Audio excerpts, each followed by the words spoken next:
Akkam jirtu nagaa keessanii viidiyoo kanaan kaarentii maagneetizim kaarentiidhaa fi maagneetizim yookaan kaarentiidhaa fi maagneetii maaltu walitti fidaa kan jedhu ilaalla jechuudha.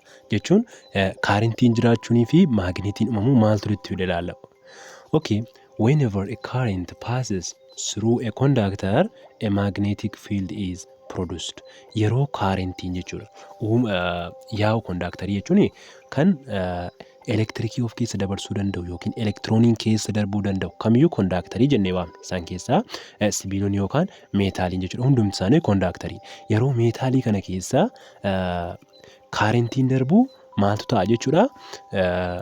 Darree sanatti maagneetiitu uumama jechuudha. Ilaalaa ammasitti kanaan shiboo tokkodha jennu. Shiboo kana keessa kaarentiitu yaa'aa jira yookaan isa kana kaarentiin keessa yaa'aa jira jennu. Kaarentiin kana keessa yaa'aa jira yoo ta'e naannoo kana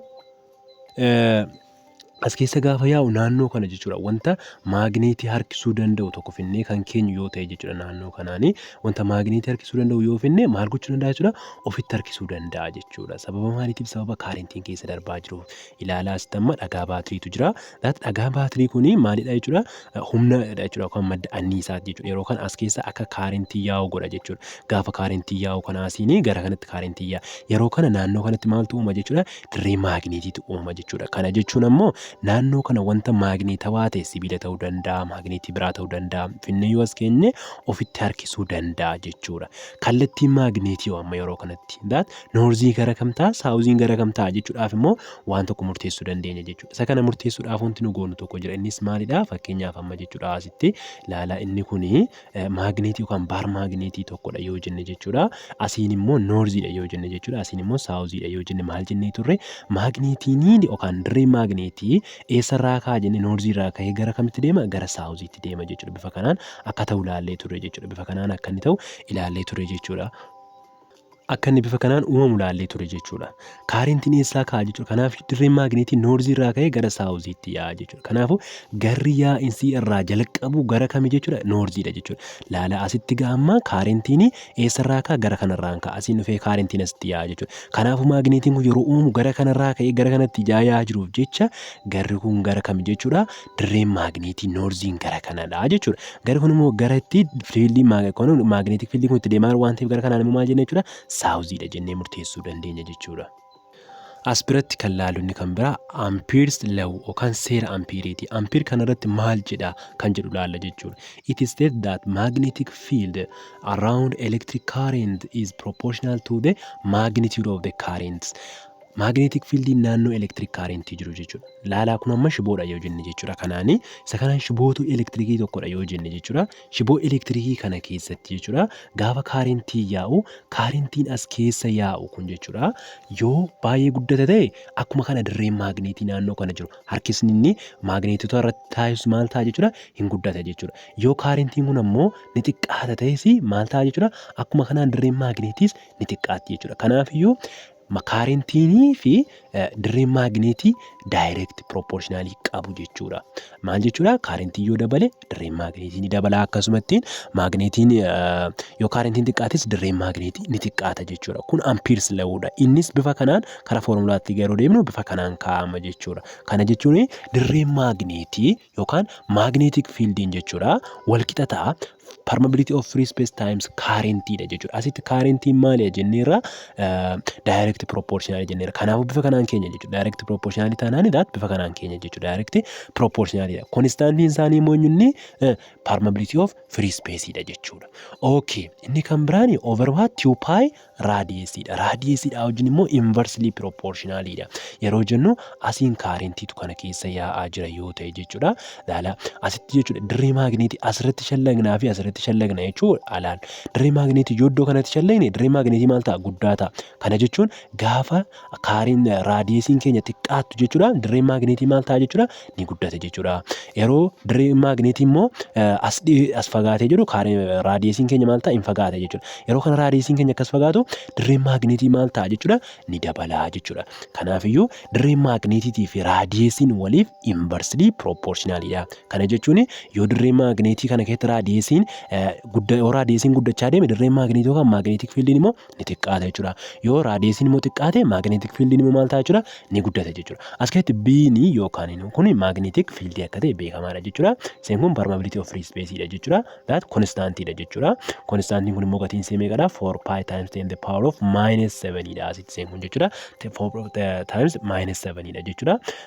Times unitiin isaa Tesla meter per ampereidha jechuudha. Kanarraa kaanee unitii magnetic fiildii barbaaduu dandeenya jechuudha. Ilaalaa asitti jechuudha dirreen maagneetii maal ta'a jenneerra dirreen maagneetii walqixa ta'a walqixa maal ta'a jechuudha. Ilaalaa asii kun konstaantii dhenne unitiin qabu jechuudha. Unitii isaati jechuudha. Kun konstaantiin kun unitiin isaa meeqa jenne that Tesla times meter over what ampereidha jenneera. Okay, asii immoo kaarentiin maalidha jechuudha? Ampereidha unitiin isaa jechuudha. Over jennee jala kana 2 pi kun konstaantiidha. Raadiyeesiin immoo meetiraan safarama jechuudha. Okay, asii ampereesiin kun ampereesii kanaan baddi jechuudha.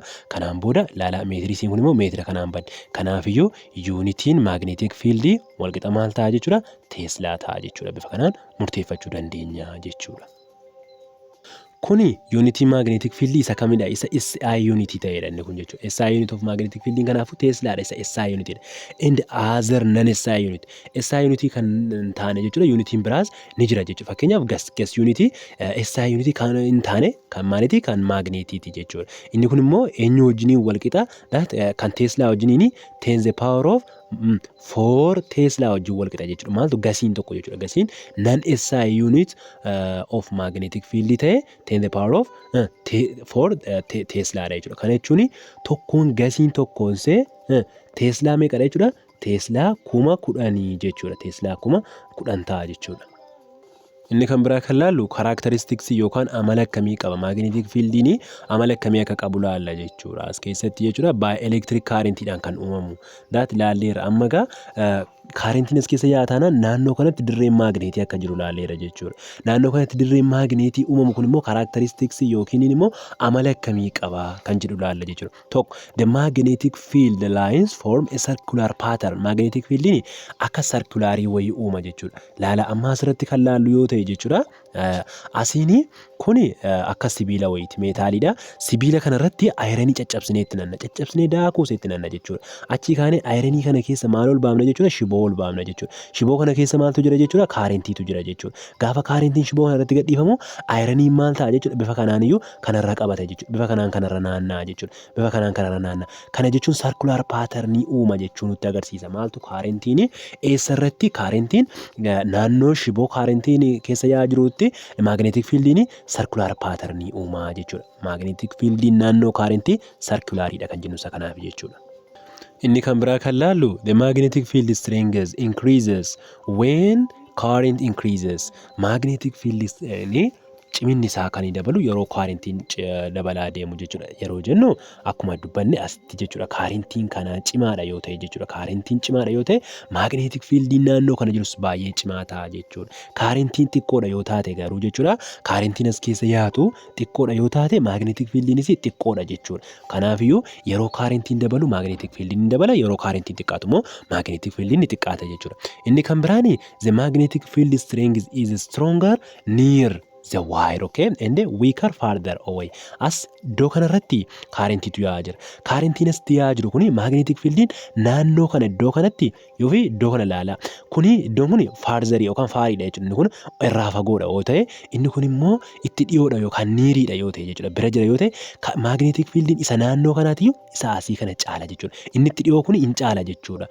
Akka achirraa fagaachaa deemu akkuma raadiyeesiidhaan laalle akka fagaachaa deemuuni magnetic fieldiin xiqqaachaa deema jechuudha. Kaarentii irraa yeroo fagaachaa deemu dhumarratti gaafa fagaannu immoo boodarratti hin dhaabbata jechuudha magnetic fieldiin sun jechuudha.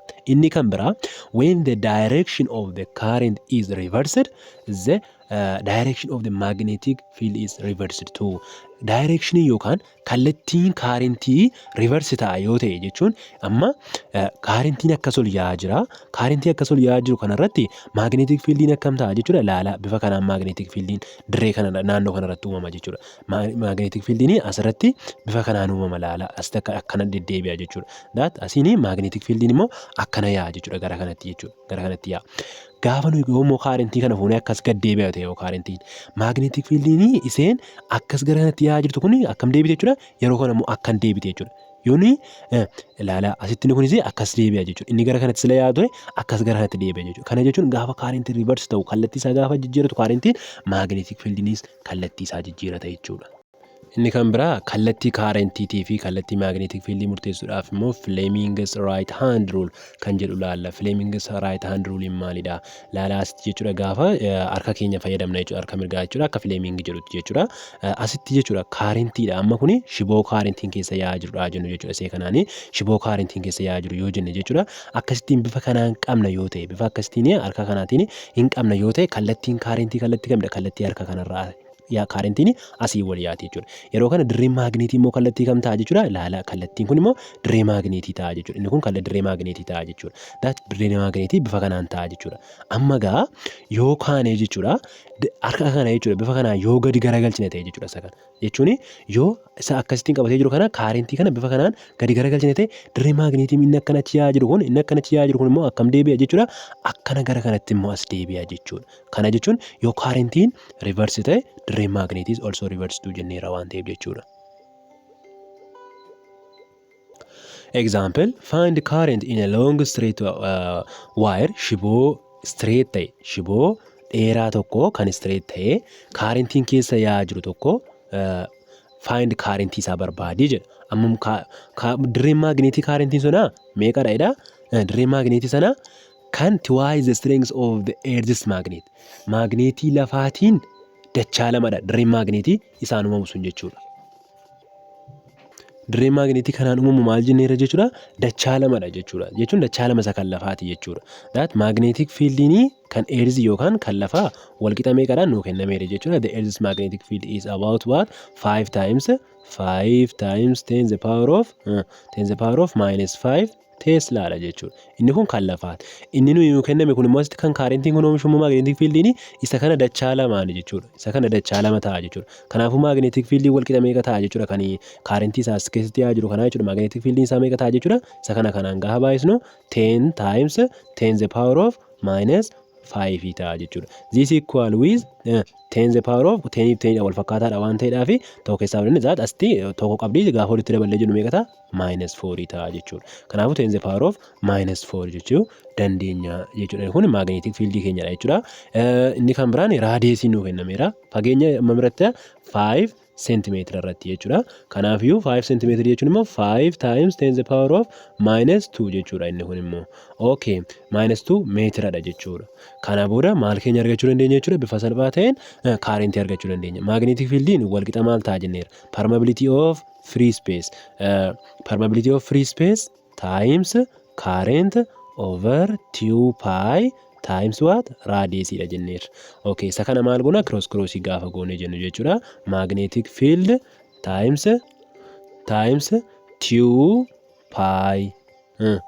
pi radius equal with maaliti jechuudha. Permeability of free space times current ta'a jechuudha. Kana booda kan nu barbaadaa jirru currentii keenya dha mitiire over permeability of free space goona jechuudha. Over permeability of free space goona jechuudha. Kana booda currentii wal qixa meeqa taati jechuudha. Current equal with magnetic field isaan uumamedha. Inni kun meeqa inni irra 10 the power of minus 4 dha jennee irra 10 the power of minus 4 times maalii goona jechuudha. 2 pi goona jechuudha.